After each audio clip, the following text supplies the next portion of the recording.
Do you want to know what's funny besides my belt hanging out? Yeah, it's February and it is a whopping 70 degrees. Did I mention it's February? I need to mount this next to my flatbed. Now I need my lever. Probably the best place to get it would be right there, I guess. I'm glad you could join me for this. It would probably help if I aired the tires up. My arms are very small, which means grappling this is hard. Let's go air up some tires.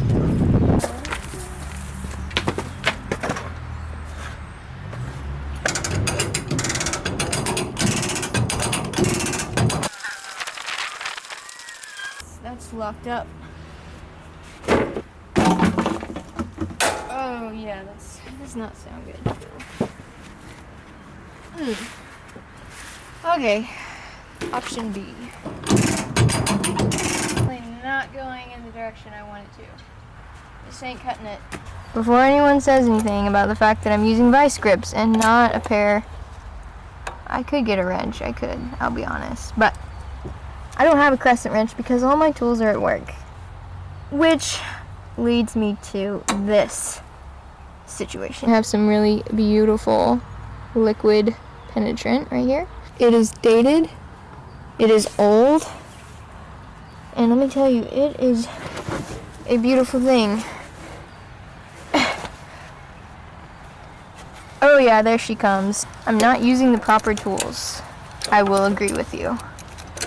But it works just the same. And really, I like the fact that I can get a good bite on it because being rusted like this, you almost want to lock down. Let's move to the other side. Let her soak for just a few minutes. There, my dad had this. Not in surplus supply, unfortunately. This nut is a little bit larger and shaped differently. Wow, look at that, guys. One revolution in and no resistance. And this Kubota has been sitting out here, I promise you, for 10 years. Because I've been here that long with my dad. So what needs to happen now is I guess I gotta take this all the way out. Now I can move my tire freely, like I need to. This is taking a little longer than I was hoping, but this is the step in the right direction and that's all that matters. And really, if we're thinking about it, this is honestly a good representation of life in general, where you have and start off with this plan and it's pretty simple to start with. There's always pitfalls along the way, unforeseen things that you just never could anticipate. Oftentimes you have to be patient and see it through to the end and just kind of think of it as like stopping to smell the roses, as my mentor used to tell me.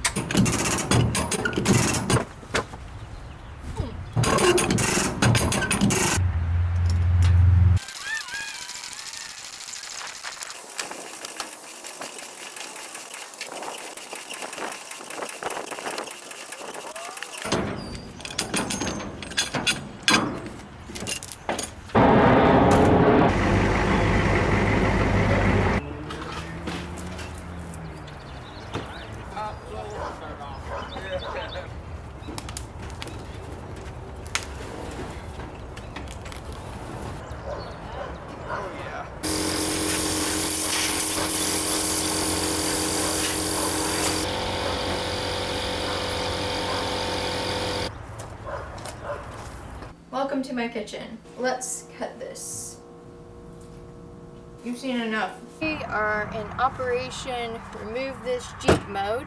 And to do that, I've got to air up these tires. Most of these are probably dry rotted. Sounds like she's holding air.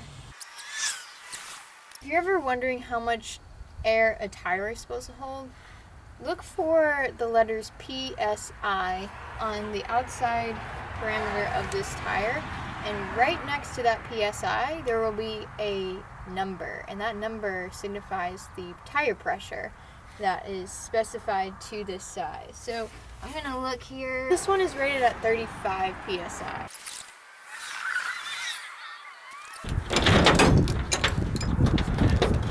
That's how we did it last.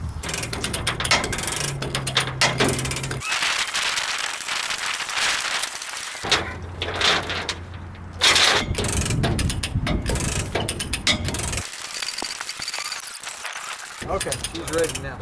Today, I'm taking this battery out because the scrapyard insists on it. My dad, he could work on just about any car. He really cared about his customers. He's a good guy. He was a smart man. There was one time I kept wearing out the clutch, and he insisted that I replace it because I was responsible for tearing it up. We have it. Here's our battery. My work here is done. I'm gonna put this all back because my dad always get on to us kids and tell us that if you get it out, you put it back. What better lesson to learn than to take care of what belongs to you? And more importantly, what belongs to somebody else. Hi guys, so I just now hooked up the trailer. I have everything in order. So let's take our fourth trip now to the scrapyard.